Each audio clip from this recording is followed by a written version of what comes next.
Yang saya bingung juga para capres, terutama Anies dengan Ganjar.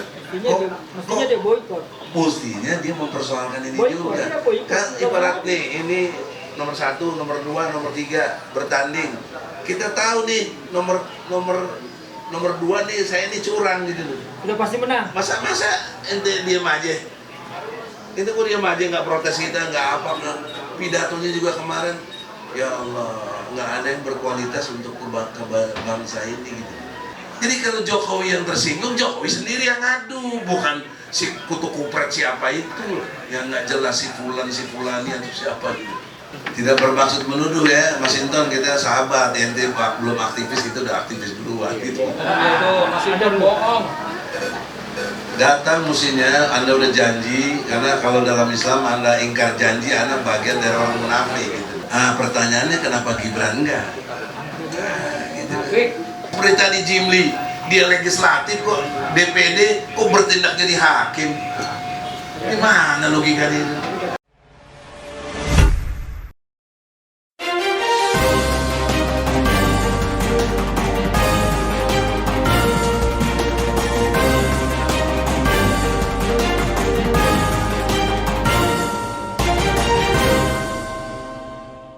One Kawan TV1. Ini dia Mas Inton, dia sudah berkomitmen hadir ya. Kita sudah berharap dia datang, tapi sekarang teleponnya malah kita telepon ditolak. Oh, di reject gitu loh.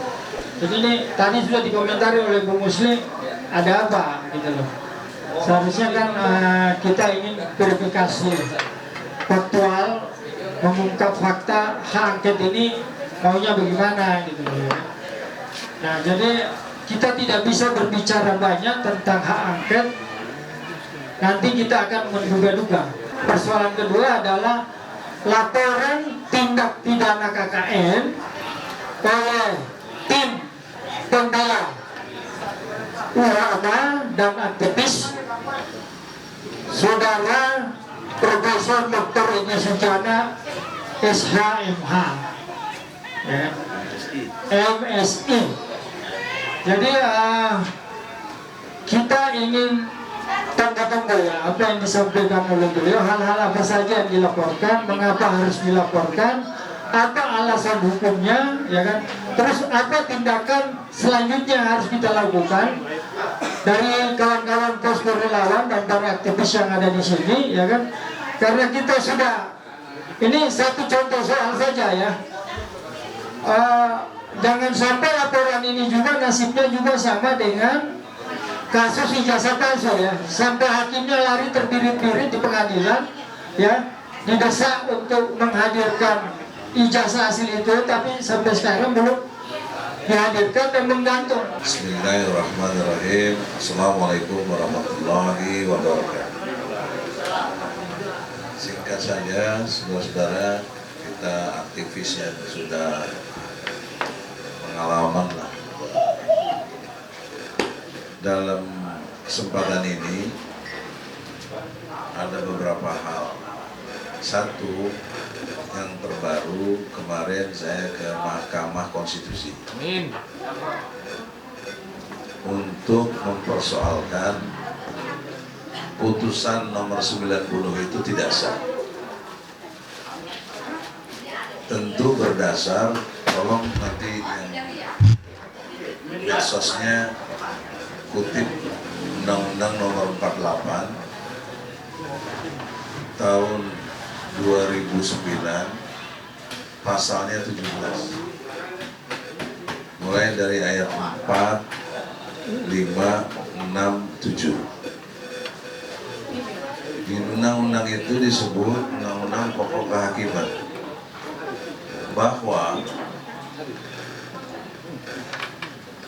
kalau Usman sebagai ketua MK waktu itu memakai konsep tahu diri, saat itu harusnya dia mengundurkan diri, karena perintah undang-undangnya begitu.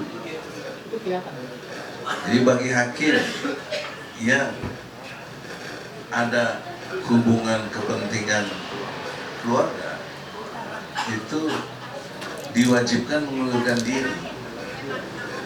Pasal 5-nya begitu. Pasal 17 maksud saya, ayat 5. Ayat 6-nya, jika tetap bersidang, maka menurut hukum di situ dinyatakan tidak sah keputusannya.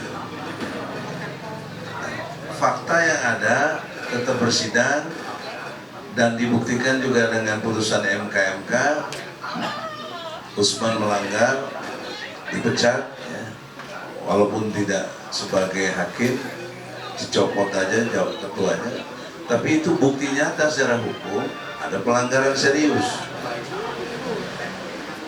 Maka logikanya harusnya berlanjut kepada pernyataan pasal 17 ayat 6, putusan itu tidak sah. Nah, kalau tidak sah, kenapa Jimli memeriksa terus menjadi putusannya sah gitu, dan bisa jalan terus lagi. Dan juga banyak yang nggak diperhatikan orang, Jimli itu posisinya DPD, anggota DPD, kok bisa berpindah jadi legislatif, legislatif pindah ke yudikatif, jadi hakim lagi.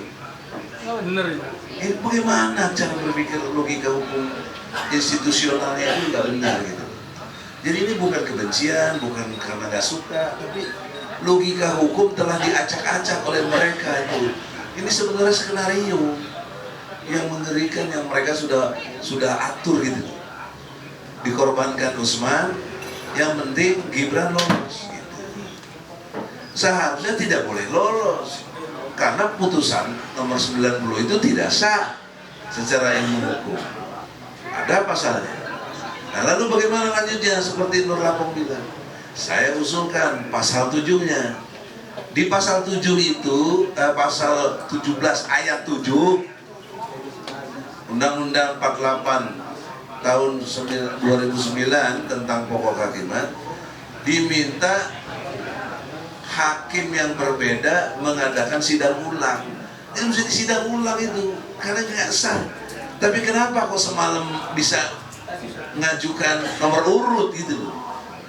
Wah, ini kacau. Jadi aktivis kita mesti tahu bahwa ada proses konstitusional yang tidak sah.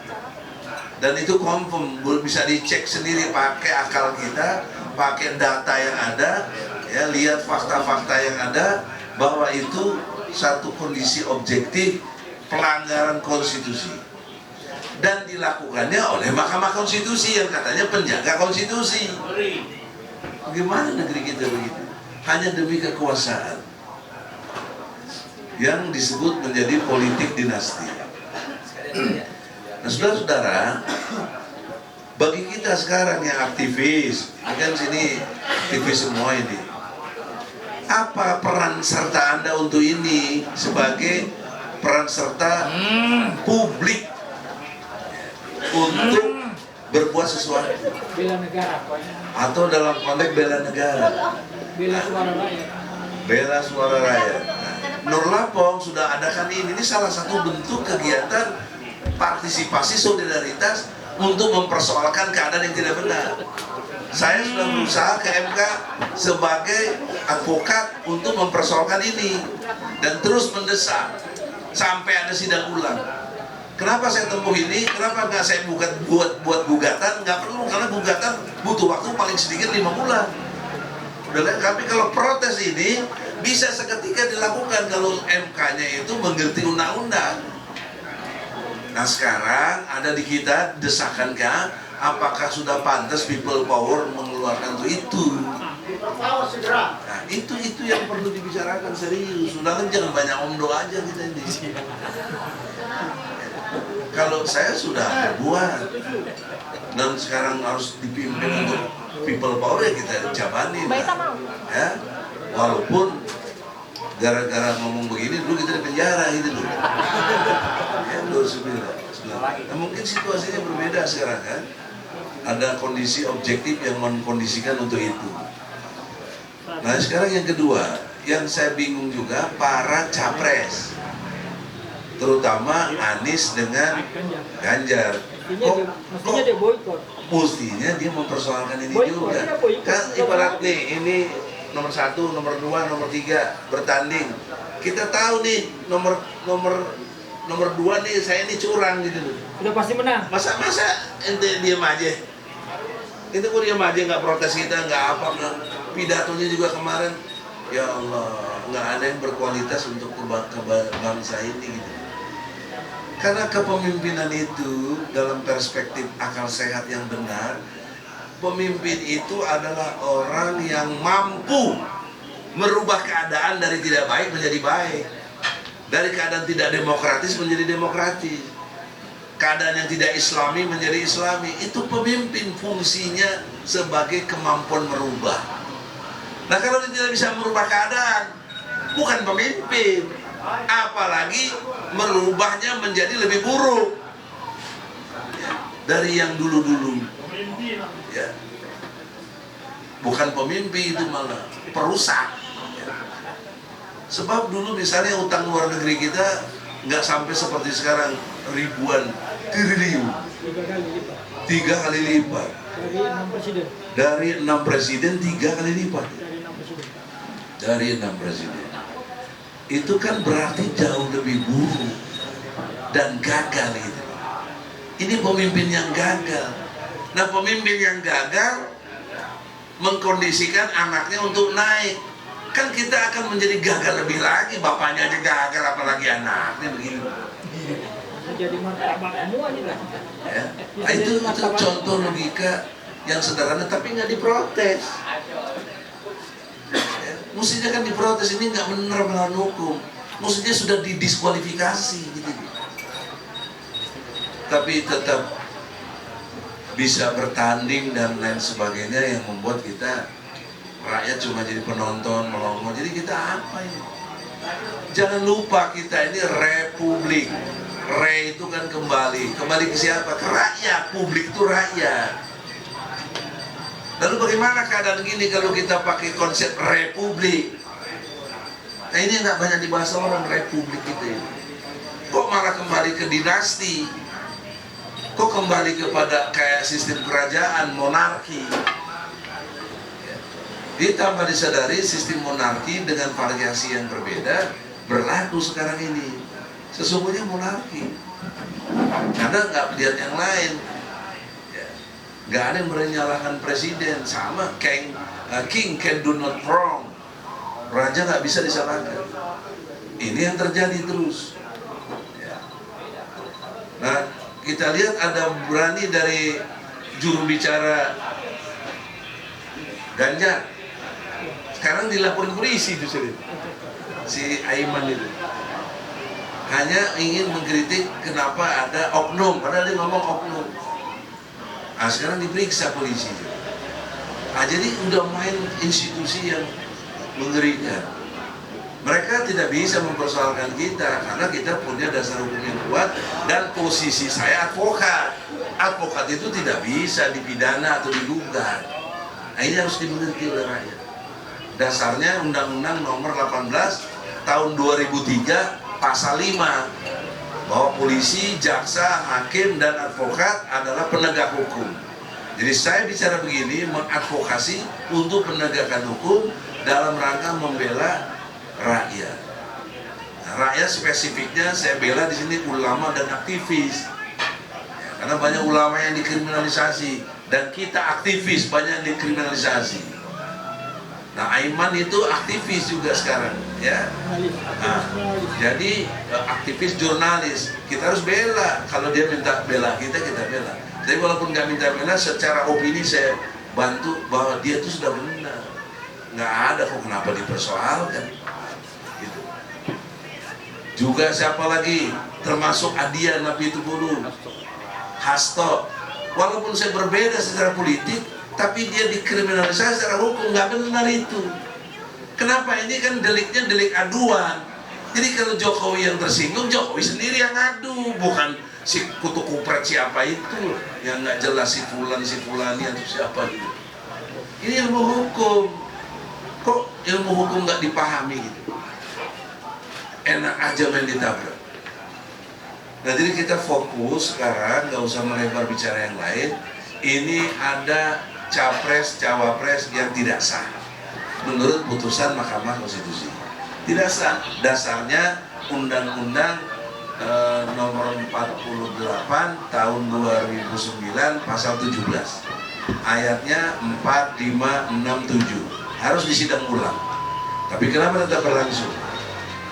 Bikinlah kekuatan yang dahsyat untuk menekan MK supaya sidang ulang.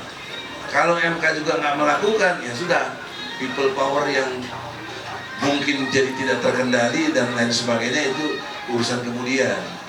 Tapi problemnya kita juga sadar, aktivis ini juga lemah.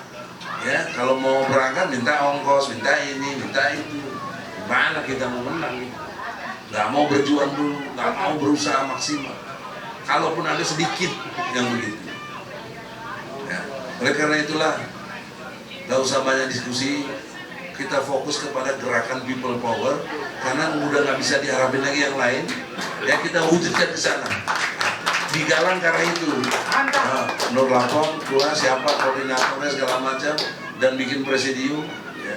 Jadi satu kalau misalnya ketangkap, yang lain muncul, harus begitu. Jangan satu ketangkap semuanya jadi melempem. Harus bergelombang. Ya. Satu saat saya ditangkap misalnya, Anda muncul dong yang lain. Jangan takkan kita dibesuk dua kagak. Apalagi muncul pemimpin yang baru gitu. Ya. Saya kira demikian aja, karena itu yang fokus, nggak usah yang lain-lain. Terima kasih. Assalamualaikum warahmatullahi wabarakatuh. Waalaikumsalam. Tadi ini pelaporan KKN. Itu gimana? Itu yang belum. Oh begini, dataran hukumnya begini. Kita laporkan Usman yang ketua MK itu berdasarkan Undang-Undang nomor 28 tahun 1999 pasal 22 tentang penyelenggara negara yang bersih dari KKN. Kenapa Usman saya laporkan? Karena Usman adalah penyelenggara negara, fungsinya sebagai hakim. Jadi spesifik di undang-undang itu hakim disebut sebagai penyelenggara negara. Jaksa tidak, advokat tidak, hakim saja di situ.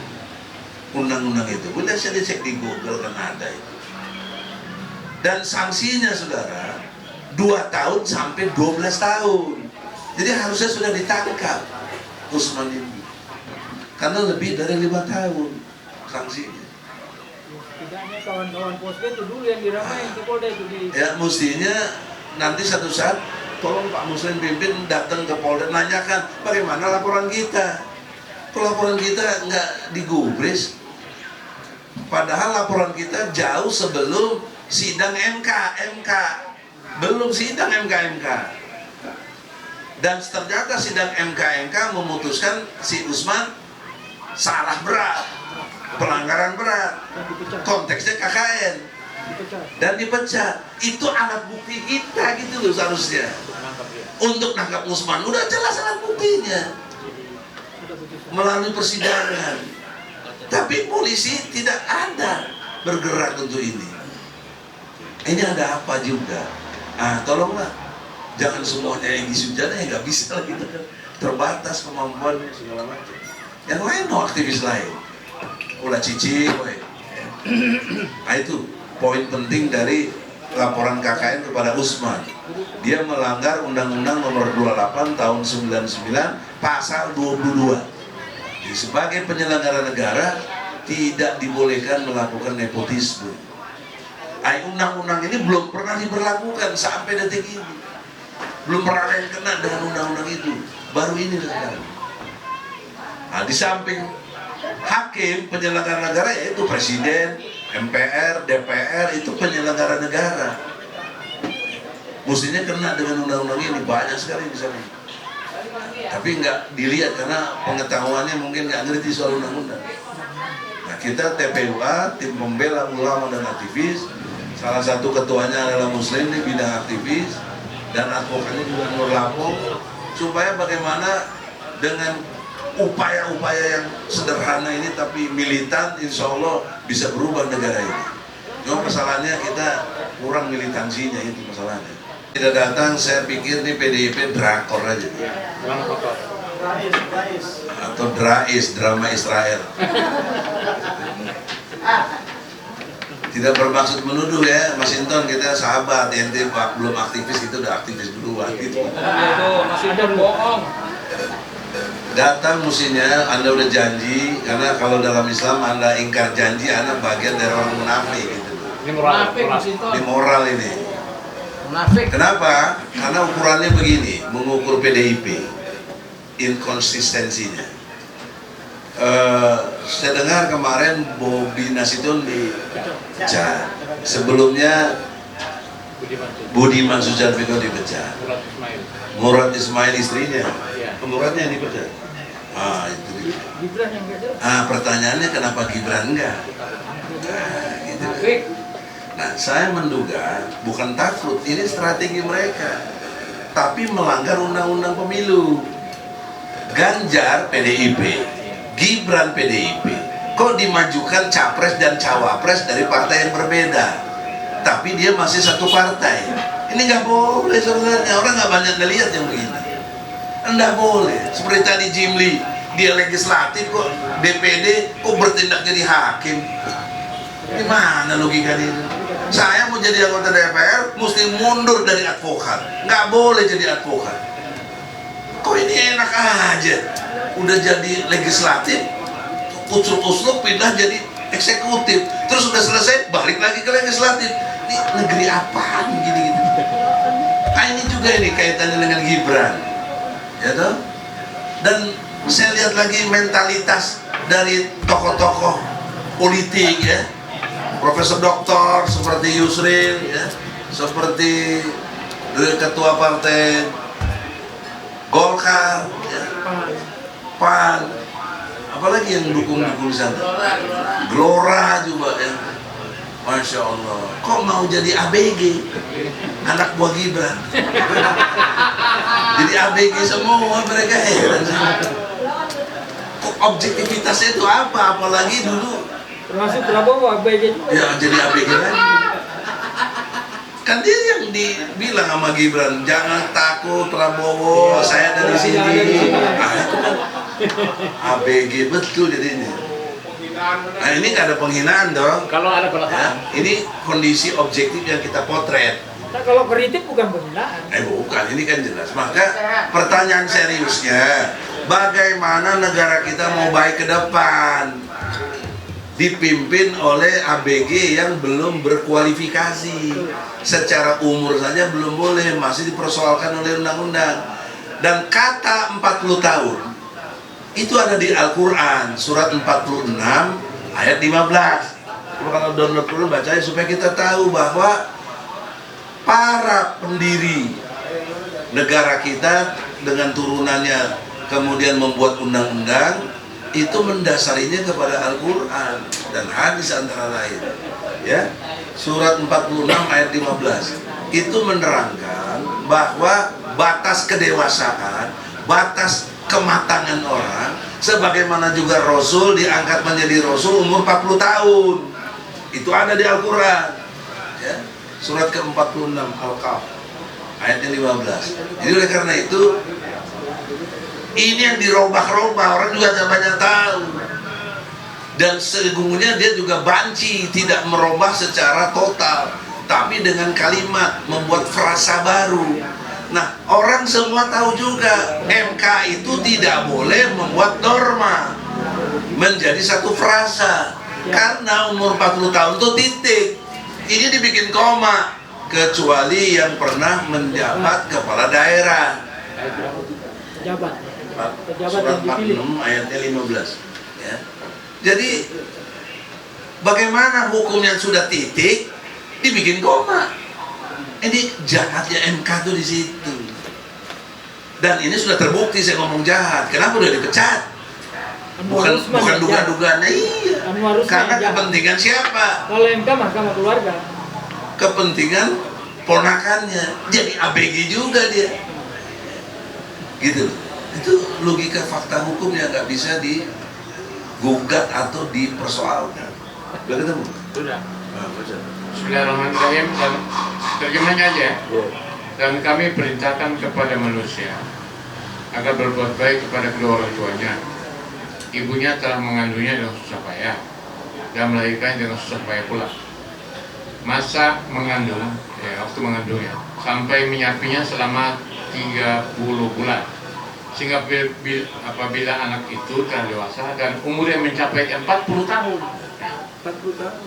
Terus belum terus. Kemudian dia berdoa, ya Tuhanku, berilah aku petunjuk agar aku dapat mensyukuri nikmat-Mu yang telah Engkau limpahkan kepadaku dan kepada kedua orang tuaku, dan agar aku dapat berbuat kebajikan yang Engkau ridhoi, dan berilah aku kebaikan yang akan mengalir sampai anak cucu. Sungguhnya aku bertobat kepada Engkau dan sungguh aku termasuk seorang muslim.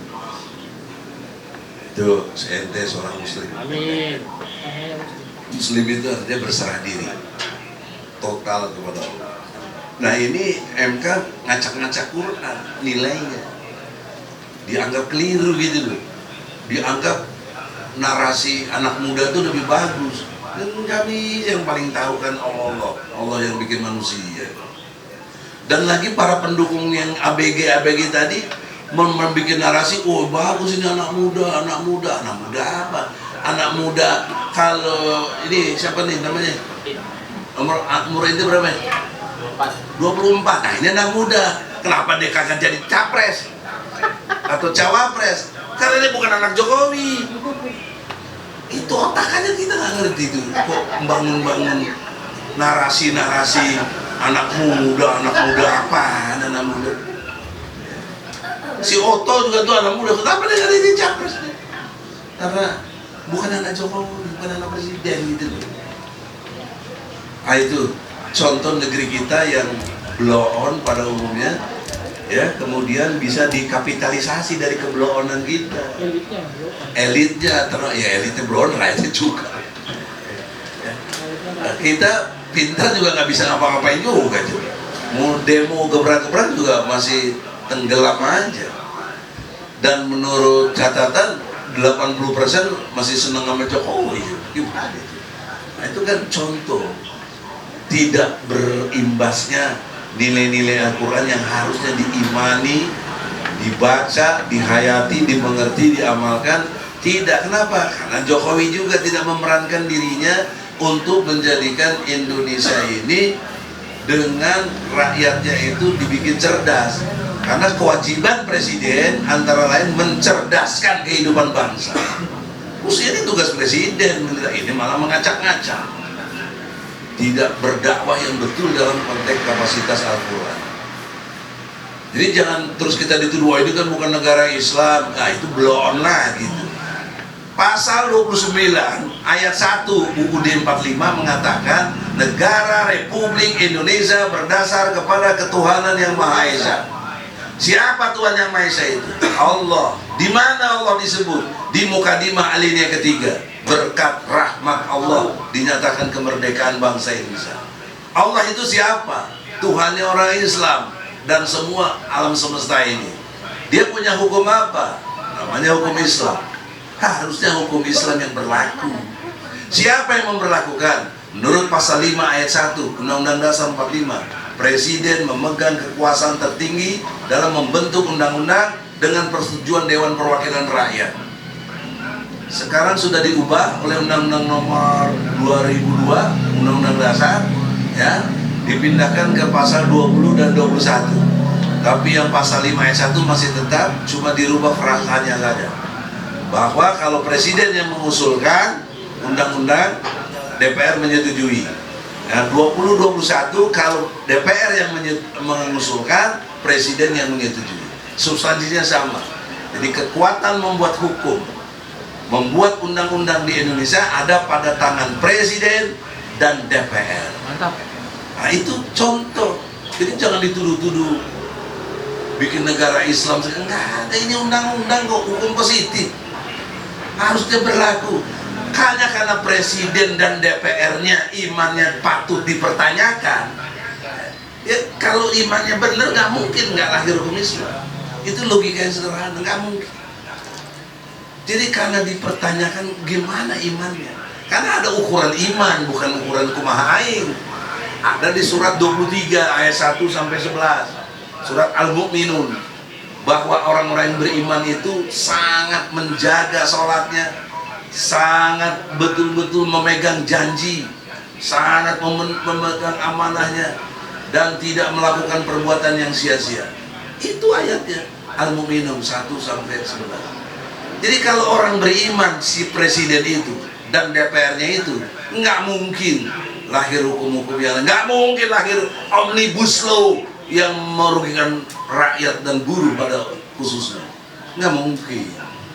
Nah, patut diduga berarti presiden dan DPR-nya karena kurang imannya maka tidak memakai ideologi Islam. Nah, itu ceritanya. Boleh kita berdebat secara intelektual ya, bukan golongan. Ya, adu argumentasi gitu loh. Jadi dengan demikian, saudara-saudara, sekarang himbauan saya nih kepada Ibu Megawati yang saya hormati, Ibu Megawati, Anda adalah wanita pernah dibikin gelar wanita besi setelah Margaret Thatcher katanya. Anda pernah presiden kelima dan profesornya berjilid-jilid, banyak kali profesornya, doktornya juga, doktornya berjilid-jilid.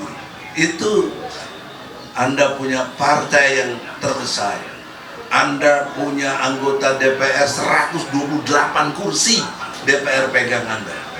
Sebentar saja kalau kamu impeachment Jokowi itu sebentar, apalagi Jokowi itu petugas partai.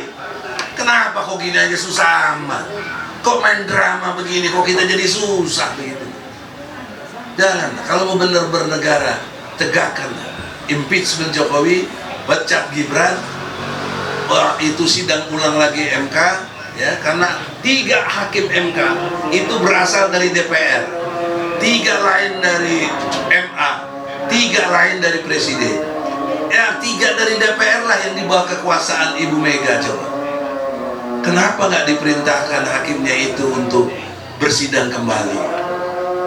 Nah, itu contoh sederhana. Jadi kita ini juga jangan aktivis, jangan blow on gitu di asal adu domba, nggak ada itu. Mereka sejalan sepanjang belum dibuktikan dengan dipecatnya Jokowi dan Gibran ini. Yang terhormat Ibu Mega, Anda adalah pengendali demokrasi sekarang di Indonesia. Kalau Anda nggak berbuat, ya termasuk Anda penghancur demokrasi itu sendiri.